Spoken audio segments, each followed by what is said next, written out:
Welcome back to Mordavia, ladies and gentlemen. I'm Marcus Aurelius, and this is Quest for Glory 4, Shadows of Darkness. And in the last episode, we freed the Rusalka from her terrible curse, and also had our fortune read by some gypsies. And now I guess we're just gonna go to bed, because our stamina is quite low.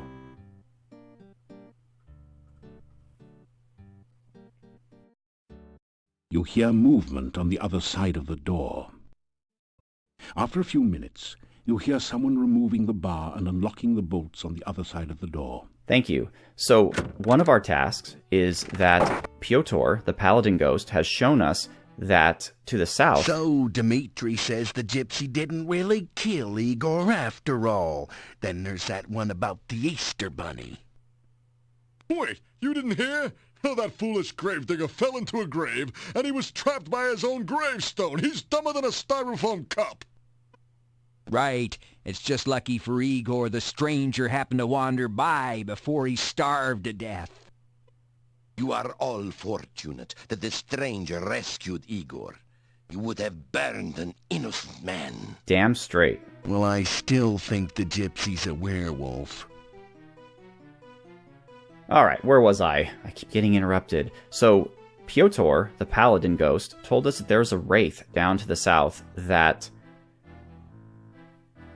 I don't know, has a mighty treasure or whatnot for us to find. You get a fine meal of roast duckling a la garlic.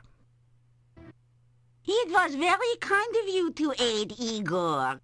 It has been a long time since we have had someone as heroic as you in Mordavia, yeah? Forgive us if we have seemed so unkind to you. It is just that we have lived so long in fear. You're welcome. It's cool. Oh, now she's out. We can talk to her. I was very worried about the gypsy. It was just like those 3 old yentas to accuse the wrong man. Oy, I'm so glad the gypsy is free. I don't know if gypsies are werewolves, and I don't really care. As long as they don't harm anyone, they have as much right to live in Mordavia as we do. Bella! Don't you believe that, Yuri? Maybe. Well, when you see your gypsy friends again, you may tell him that Yuri and Bella will welcome him in town. Now, I never said that. Oh, but you meant it, didn't you? You are a man of your word, after all. Alright, so Bella, I guess, is a Jewish Mordavian? Not quite sure what the accent is. Oh, that is right. We hadn't been properly introduced. Yuri, will you introduce us? This is silly. You've met before. Still, it would be nice to be properly introduced. Please, Yuri? This is Bella Markarov, my wife and keeper of the kitchen. You introduce yourself in return. I am very honored to meet you. Alright. What are you afraid of, Bella? My husband Yuri doesn't like for me to talk to strangers. He thinks they may be dangerous. But clearly, you are not dangerous. You are a hero. We need a hero here. Bella? Oh, Yuri, I'm just saying how welcome he is in Mordavia. Thanks. Tell me about Igor. I always leave a supper out for him behind the inn.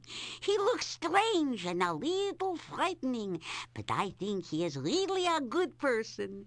He's always so polite to me. I'm not sure what he means by graveyard humor, though. At least he seems to enjoy himself.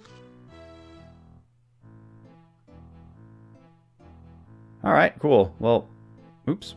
No, play. We are going to go to bed. Big day tomorrow. You unlock the door to your room and go in.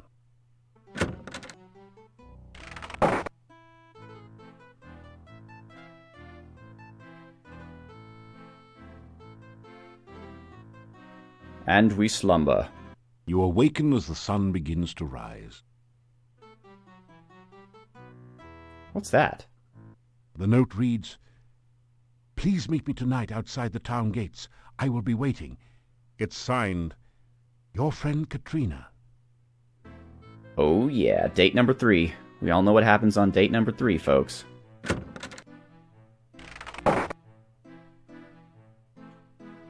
Although, outside the town gates at night, not a very romantic location. It's sausage and peppers fried with garlic. It has been my custom to sometimes go over to the center of the town and sit by the staff, yeah. I fell asleep there the other afternoon, and I had the most wonderful dream. I dreamed my daughter was playing in the flowers, the daffodils, actually. I held her in my arms, and she said that you brought her there. She said you should visit the staff when night falls. And then the dream faded, and I awoke. Oy, it was so good to hold my child again, even if it was only in a dream. Still, you could try to visit the staff some night. The dream could have been important. Honestly, Bella, I've spent more time at night with the staff than I have talking to you. So thank you for the advice, but I'm pretty solid, I think.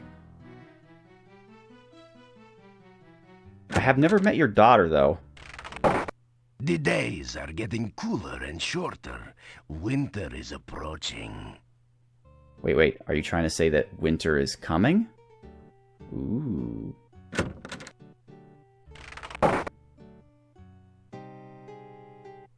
You again? Heard anything interesting lately? Well, have you heard the one about your husband working at the castle?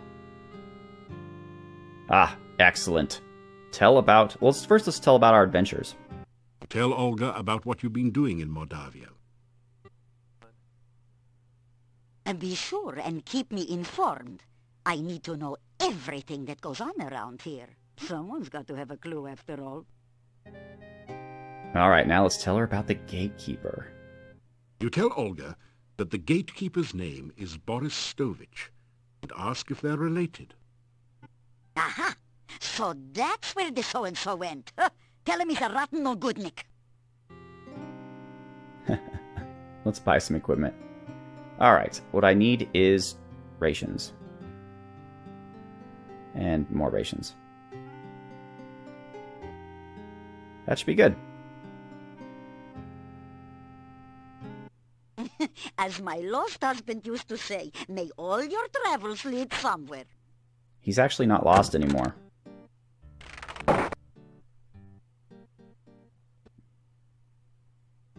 Alright, let's go get Buff.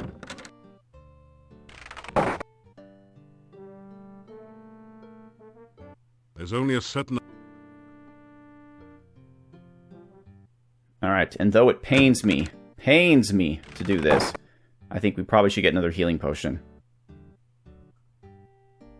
Actually, though... No, all I can do is greet him. I can't tell him about Anna. Not yet. Oh, thank God. Thank God.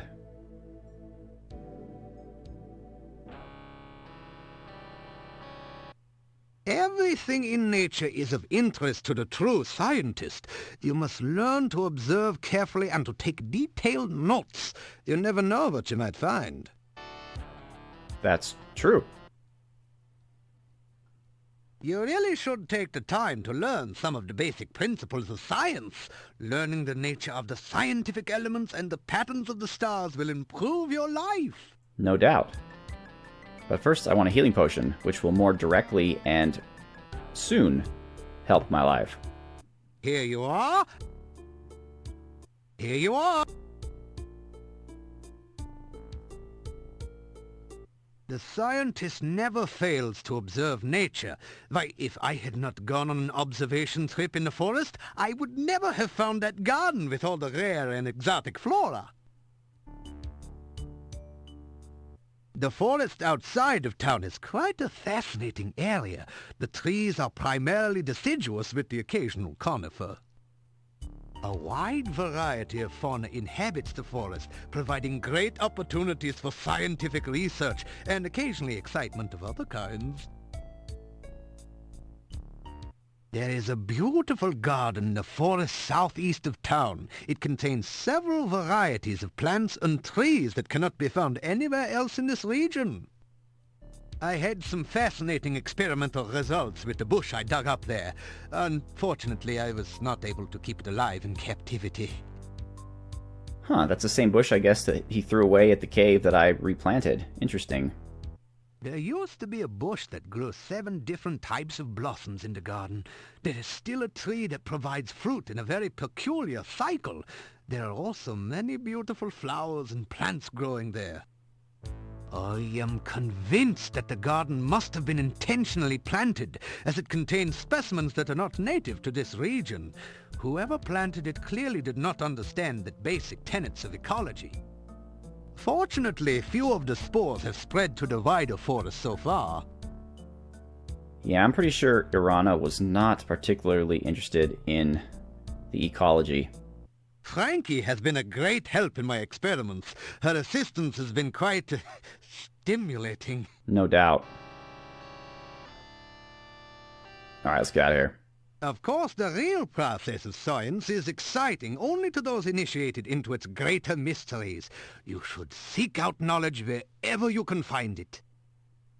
I agree with that philosophy, Dr. Cranium. Knowledge is very important.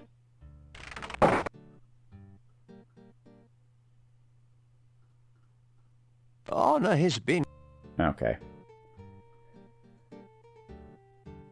Alright, so, as I mentioned from the beginning, we are playing this as a paladin build, and a paladin shouldn't be using magic. But as we saw in the previous episode, with emulation, at least how I'm emulating it, maybe you'll find better luck, the combat is really wonky. So if I want to survive, as you've seen, I've been casting mage spells, just to be able to attack creatures at long range, because otherwise I wouldn't be able to do so. So, where all this is leading to is that I'm going to show you something that will help you if you are a mage in Irana's Garden. Now, a paladin theoretically shouldn't be doing this, but again, I need everything I can do to survive. So, in the magic screen, you have a spell. Where is it? Called Detect Magic. A soft, magical aura permeates the entire garden. Strong magic emanates from the fruit tree and the center of the pool in the stream. The lanterns are also magical. Alright, so now we're seeing magic in a lot of different places here. But I'm more concerned about the magic in the center of the pool. So you have another spell called Trigger, which causes a spell that already exists to happen. So let's cast Trigger on the lake. And look, a giant flower is somehow shooting out of the lake, but there's more. So now we have a spell called Open. Let's open the flower and see what's in it. Why, it's a scroll. How interesting. But we can't reach it, so finally there is a spell called Fetch, which allows you to grab things, and let's fetch it. Oops, I just cut that out, but basically we gained a scroll and it taught us a spell, and that spell that it taught us was a protection spell that will just allow us to be a bit more sturdy in combat. Now, the benefit of that to a mage is unquestionable because mages are typically very weak, so that's a necessary spell along with aura in the game if you're playing a mage. Normally, a fighter or a paladin doesn't need that because they have brute strength and a lot of hit points. But as we saw, normally a player who is decent can avoid the shots, jump over them, duck underneath them, but they happen so fast in the emulation that it's hard for me to do. So I'm just picking that up as insurance. But I wanted to also give you a notion of, if you are playing a mage character, how the game is quite different, because there are numerous places throughout the game where if you cast these spells, things will happen. So you have to be really clever about the usage of spells. Detect magic probably everywhere, trigger in a lot of places. If you use a fire spell plus an ice spell on an object, it becomes brittle and can break. Obviously, you can guess the benefits of the fetch spell. So as a magic user, there's a lot of cool stuff you can do. Now, I'm going to go back to Baba Yaga because I want to continue talking about the gnome.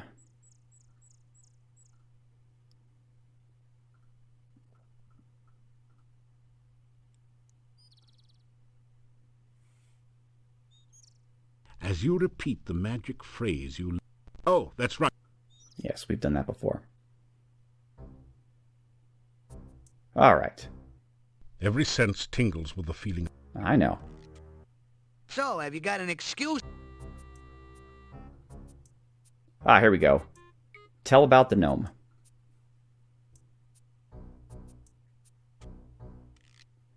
Okay, I'm not sure why he didn't read that, and that went by really fast, but basically what he said was that if I can get him something to improve the way he looks, he will help me.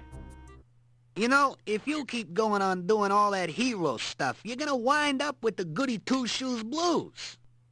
You know, black and blue and dead all over. So long, sucker. Alright, so we've talked to him about the gnome. And he says if we can bring him something that will improve his looks, he might help us. So, we got to keep that in our minds.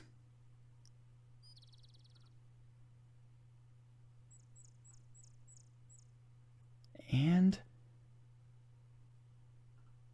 I think that's really all that we need to do for today until the Twilight. And I'm lost.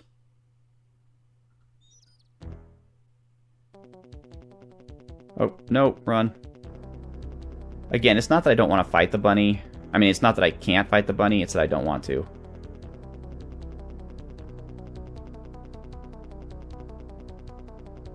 The graveyard? Wow, I really am lost.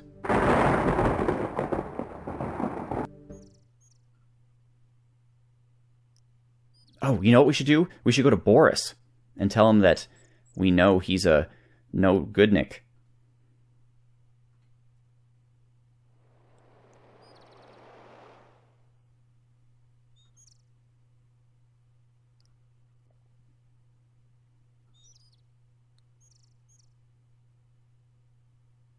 Hi. When the days are short and the nights grow long, a friendly face is a welcome sign. It certainly is, and so is a wife.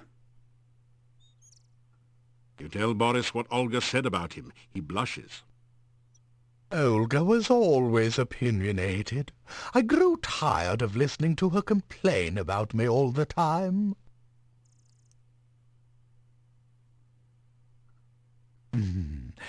I am certain you will have many such adventures in Mordavia. Farewell. Do you have anything to say about Olga? Anything for me to transmit to her? My wife has been... Guess not.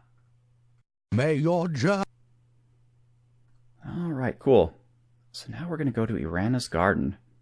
We have a lot that we need to accomplish.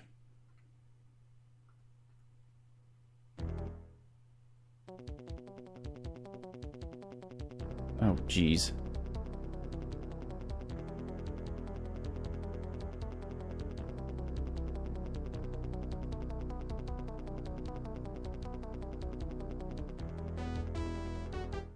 Oh, dang it.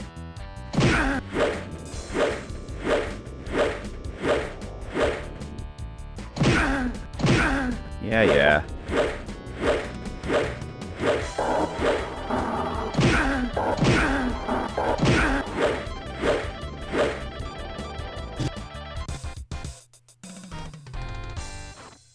Alright, that hurt our health a little bit, but we're just gonna have to deal with that.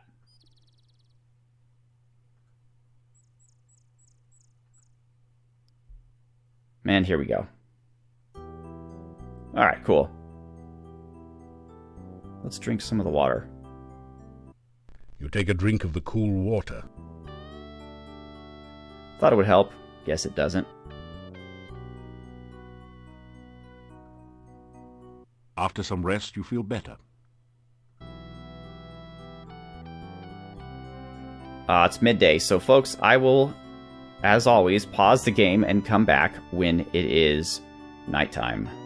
Or twilight, really.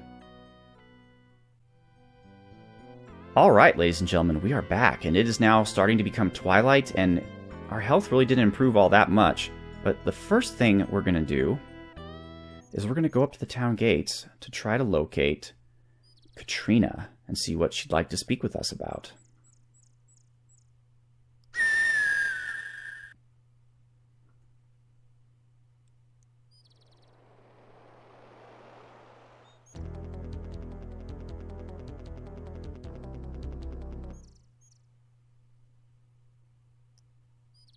Alright, it looks like we beat her here.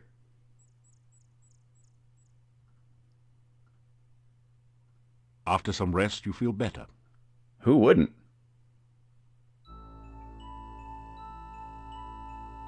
There she is. You have the sensation of someone watching you. You sense curiosity and no immediate danger. Hello again. Did you get my note? I hoped I could see and speak with you again. I hope you don't think I am too forward. It's just that I don't meet many new people around here. I love to hear about your adventures. Oh, you've been hurt. Are you sure you should be out wandering? You really need to take care of yourself more. Here, let me see if I can make you feel better. I have a potion of healing right here. I hope it will help you. Alright. First of all, how did you get into my room in the middle of the night without waking me up? Let's, tell her about myself. You tell Katrina more about yourself. She seems to be hanging on every word. You have seen so many places and people.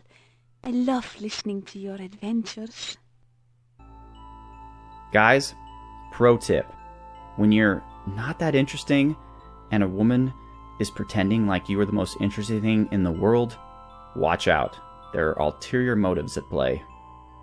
But let's flirt with her a little bit. Oh, you will make me blush if you keep speaking like that. But I really don't want you to stop. I like listening to you. Yeah, she's definitely playing her part very well. Let's talk about a date. Oh, I do want to see you again, but I'm afraid my parents will get very angry if they know I've met you. Oh, really, I'm not supposed to be out at the castle grounds. Oh, you're from the castle. Interesting. No one is allowed in the castle unless he is invited. Maybe sometime you will get an invitation? I hope so. I really want to get to know you better. Well, you seem to be able to leave and come with various levels of ease, so I don't necessarily see why I would have to go to the castle. But let's talk about the dangers that I'm going to be facing. I guess I shouldn't be out at night. It is dangerous, but I do know my way around. It is just that I wanted to see you again. That's sweet. Now, how did you learn how to cast magical spells? I must go. Maybe we can meet again? It's too dangerous for me to come here again. It's so far from the castle. Maybe we could meet by the castle gate some evening. I'll watch for you there. Please, don't mention me to the gatekeeper. I'll get in trouble if anyone finds out I sneak out of the castle. They think it's too dangerous outside the gate. But I need to get out to see you again. Goodbye. You watch her walk off before you think of doing anything else. Alright, ladies and gentlemen, well, we've done some good things. We've got a new spell to protect us. We fought off a Necrotar. The town seems to love us now that we've rescued Igor. We met with Katrina. She gave us a healing potion, which was great because we need those. And we were able to talk to the skull outside Baba Yaga's hut and find out what we need to get his help, which is to bring him something that will make him look better. And we will work on that in the next episode. So once again, I'm Marcus Aurelius. I'd like to thank you very much for watching. Have a good one.